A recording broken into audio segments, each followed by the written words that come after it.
Hello friends, நான் எப்போவுமே மற்ற நாட்களை விட ஃப்ரைடே கொஞ்சம் ஸ்பெஷலாக தான் குக் பண்ணுவேன் ஃப்ரெண்ட்ஸ்.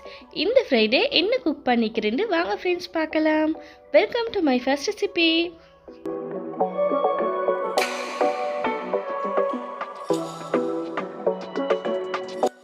இந்த ஃப்ரைடே பிரியாணி குக் பண்ணுறதுக்கு பிளான் பண்ணியிருந்தேன் ஃப்ரெண்ட்ஸ். ஆனால் அதுக்கு தேவையான நிறைய திங்ஸ் எனக்கு வாங்குறதுக்கு இருந்துச்சு. அதனால் தேஸ்ட்டு ஈவினிங்கே நான் ஷாப்பிங் பண்ண போனேன்.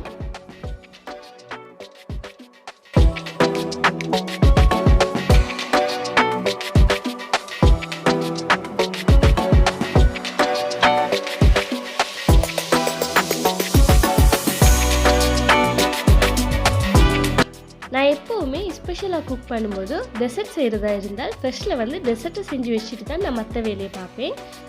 நான் இன்றைக்கி ஈஸியான ஒரு டெசர்ட் ஒன்று தான் செய்ய போகிறேன் ஃப்ரெண்ட்ஸ். இதுக்கு ஜெலி மார்ஷ்மெல்லோ புடிங்னு சொல்லுவாங்க. ஆனால் இது ரொம்பவே ஈஸி ஃப்ரெண்ட்ஸ், குயிக்காக செஞ்சிடலாம் இந்த டெசர்ட்டை. நான் இதில் 80 கிராம் செரி ஃப்ளேவர் ஜெலி பேக்கெட் 2 ஆட் பண்ணிவிட்டு, ஜெலட்டின் 1 டீஸ்பூன் ஆட் பண்ணிவிட்டு, ஹாட் வாட்டர் ஆட் பண்ணி நல்லா மிக்ஸ் பண்ணி விட்டுட்டு இதை கூலாகிறதுக்கு ஃப்ரிட்ஜில் எடுத்து வச்சுக்கிறேன். அதை அப்படியே கூலாக விட்டுட்டு பிரியாணிக்கு தேவையான ஒனியன் டொமேட்டோவை நல்லா ஸ்லைஸாக கட் பண்ணி வச்சுட்டு ஃப்ரிட்ஜில் கூலாக வச்சுருந்து ஜெல்லி எடுத்து பார்க்கும்போது நல்லா கூலாக வந்துருச்சு. அதை அப்படியே மிக்ஸி ஜாரில் ஆட் பண்ணிவிட்டு நல்லா மில்க் மேட்டும் ஆட் பண்ணி நல்லா அரைச்சி எடுத்துக்கிறேன்.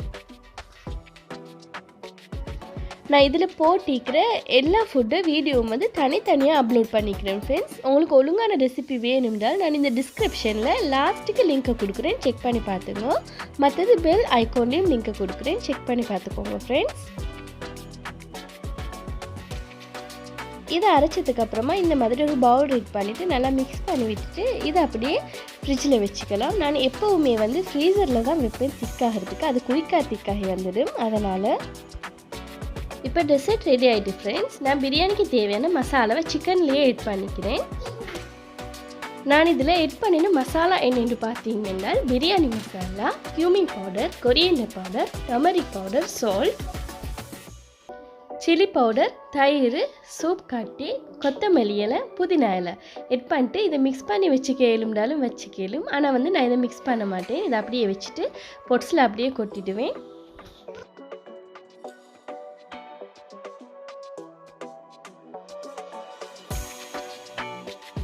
நான் இதில் ஆயிலும் கீயும் ஆட் பண்ணி நல்லா ஹீட் ஆனதுக்கப்புறமா அதில் curry leaves, onion, green chilli add பண்ணி விட்டுக்கிறேன். இது க்ரீன் சில்லியில் ஃப்ரெண்ட்ஸ், க்ரீன் சில்லியில் பழுத்தது தான் நான் ஆட் பண்ணிக்கிறேன்.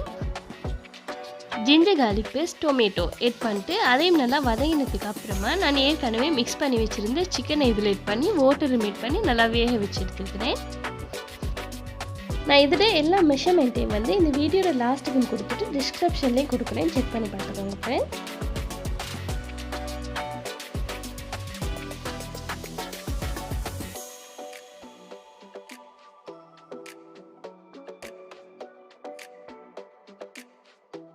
சிக்கன் அப்படியே குக் ஆகிட்டு இருக்கும்போதே நாம் அரிசியில் தண்ணியை ஊற்றி ஊற வச்சிடலாம். அடுத்ததாக நான் பிரியாணிக்கு ஃப்ரை பண்ணுறதுக்கு எடுத்து வச்சுக்கிற பொட்டேட்டோ, ஒனியன், பாதாம் எல்லாத்தையும் ஃப்ரை பண்ணி எடுத்துக்கிறேன்.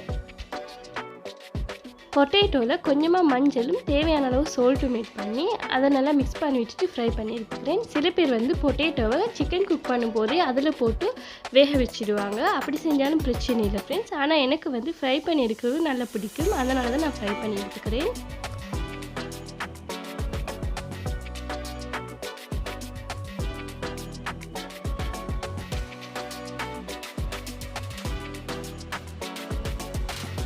சிக்கனும் சரியாக நல்லா வெந்து வந்திருக்கு. இதை அப்படியே ஸ்டவ் ஆஃப் பண்ணிவிட்டு அப்படியே ஆற விட்டுக்கலாம் சிக்கனை. நான் இன்றைக்கி சிக்கனை ஃப்ரை பண்ணி தான் பிரியாணி செய்ய போகிறேன். நான் அரிசி வேக வச்சு எடுக்கிறதுக்காக வேண்டி ஏற்கனவே ஊற வச்சுருந்த அரிசை நல்லா வாஷ் பண்ணிவிட்டு ஹாட் வாட்டரில் ஆட் பண்ணி வேக வச்சு எடுத்துக்கிறேன்.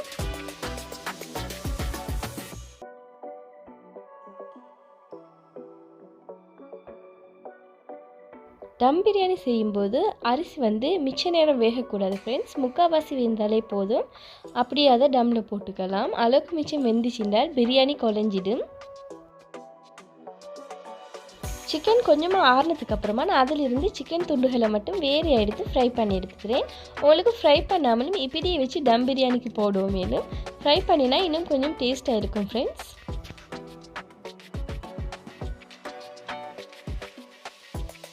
இது அப்படியே டம்மில் போட்டதுக்காக வேண்டி செட் பண்ணி எடுத்துக்கலாம் எல்லாத்தையும்.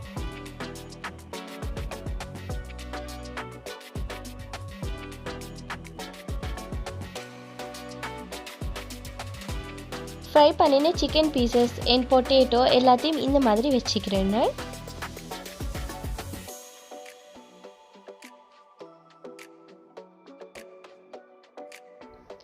அடுத்தது நோன்பு ஸ்டார்ட் ஆகிறதுக்கு இருக்குது ஃப்ரெண்ட்ஸ். இஃப்தாருக்கு தேவையான ஈவினிங் ஸ்நாக்ஸ் எல்லாம் வந்து நான் அடுத்த வீடியோவில் அப்டேட் பண்ணுறதுக்கு நினச்சிட்டு இருக்கிறேன் ஃப்ரெண்ட்ஸ். நல்ல புதிய ரெசிபிஸ் எல்லாம் அடுத்தடுத்து ஷேர் பண்ணுறதுக்கு இருக்கிறேன். நீங்கள் அதனால் மறக்காமல் சப்ஸ்கிரைப் பண்ணிடுங்க ஃப்ரெண்ட்ஸ். அப்போ தான் வந்து உங்களுக்கு புது வீடியோவெல்லாம் நோட்டிஃபிகேஷனில் வந்துகிட்டே இருக்கும்.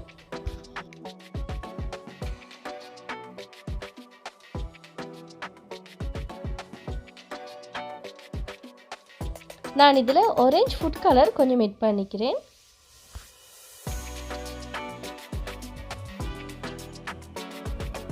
இதை அப்படி எடுத்து டம்மில் வச்சுக்கலாம். டம்மில் வைக்கிறதுக்கு நான் ஸ்டவ் மீடியம் ஃப்ளேமில் வச்சுட்டு இந்த மாதிரி ஒரு தவா வச்சுட்டு அதுக்கு மேலே பொரிச்சு வச்சுக்கிறேன். ஆவி வெளியே போகாமிக்கிறதுக்காக வேண்டி நான் ஒரு கல்லை ஹெவியாக இருக்கிறதுக்கு மேலே வச்சுட்டு நல்லா டம்மில் வச்சு எடுத்துக்கிறேன் ஃப்ரெண்ட்ஸ்.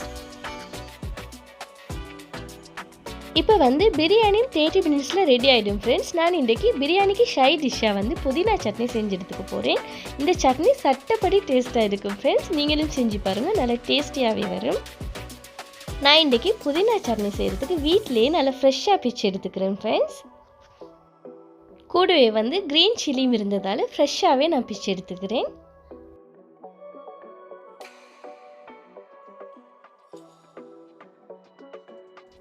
நான் இந்த புதினா இலை பிச்சுட்டு இருக்கும்போது ஃப்ரெண்ட்ஸ் பக்கத்தில் பிஜனும் நல்லா க்யூட்டாக ஃபுட் சாப்பிட்டுட்டு இருந்துச்சு. அதையும் உங்ககிட்ட ஷேர் பண்ண வேண்டியதுக்காக வேண்டி நான் இந்த வீடியோ எடுத்தேன். அப்படியே இதை வாஷ் பண்ணி எடுத்துட்டு நல்லா தண்ணி வடிச்சதுக்கு அப்புறமா கிரைண்டரில் போட்டு அரைச்சி எடுத்துக்கலாம்.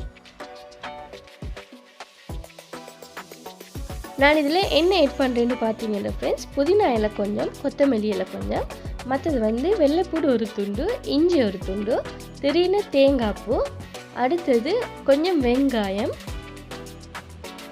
லெமன் ஜூஸ், தேவையான அளவு சால்ட், அடுத்தது வந்து க்ரீன் சில்லி. இந்த க்ரீன் சில்லி ஆட் பண்ணும்போது நீங்கள் கொஞ்சம் எக்ஸ்ட்ரா காரமாக இருக்கிறதுக்காக வேண்டி ஆட் பண்ணிக்கோங்க. இது வந்து பிரியாணியோடு சாப்பிடும்போது நல்லா காரமாக இருந்தால் இன்னும் டேஸ்ட்டாக இருக்கும் ஃப்ரெண்ட்ஸ். நான் எப்போவுமே இந்த சட்னியை கொஞ்சம் காரமாக தான் செய்வேன். கொஞ்சம் க்ரீன் சில்லி கூடவே ஆட் பண்ணிக்குவேன்.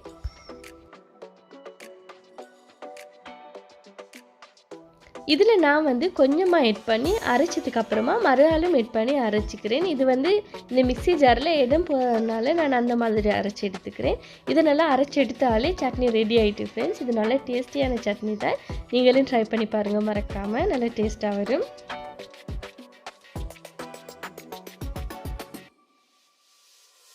இப்போ பிரியாணிக்கு சட்னியும் ரெடி ஆகிட்டு ஃப்ரெண்ட்ஸ். அடுத்ததை நம்ம சலாட் செஞ்சுக்கலாம். நான் இன்றைக்கி ஈஸியாக வீட்டில் இருக்கிற திங்ஸை வச்சு சலாட் செஞ்சு எடுத்துக்க போகிறேன். இந்த சலாதுக்கு வந்து லெட்யூஸும் டொமேட்டோவும் ஒனியனும் மட்டும்தான் ஆட் பண்ணி நான் செஞ்சு எடுத்துக்கிறேன். அடுத்ததான் மயோனஸும் லெமன் ஜூஸும் பெப்பரும் கொஞ்சம் ஆட் பண்ணி தேவையான அளவு சால்ட்டும் ஆட் பண்ணி நல்லா மிக்ஸ் பண்ணி எடுத்துக்கிறேன்.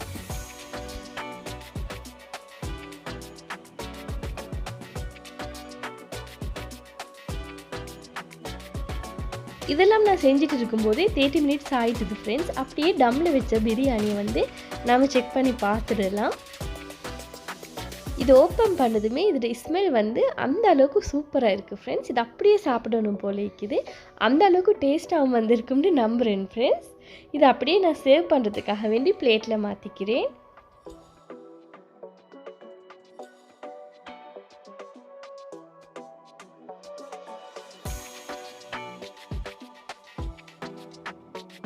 நம்ம மிக்ஸ் பண்ணி வச்சுருந்த சலாதை சர்வ் பண்ணுறதுக்காக வேண்டி அப்படியே பிளேட்டில் மாற்றி வச்சுக்கிறேன்.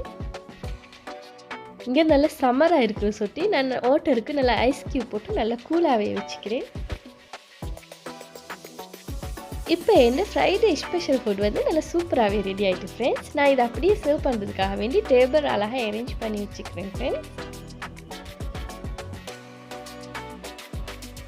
நான் சரியா இன்றைக்கி 1.5 ஹவர்லேயே இதெல்லாம் குக் பண்ணி முடிச்சிட்டேன் ஃப்ரெண்ட்ஸ்.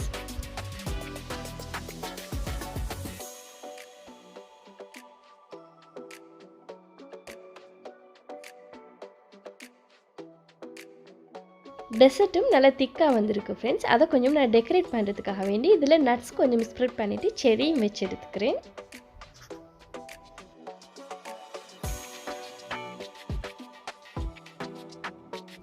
நான் இந்த எல்லா ஃபுட்டு ரெசிபியும் வந்து தனித்தனியாக அப்லோட் பண்ணிக்கிறேன் ஃப்ரெண்ட்ஸ். டிஸ்கிரிப்ஷனில் லிங்க்கை கொடுக்குறேன், செக் பண்ணி பார்த்துக்கோங்க.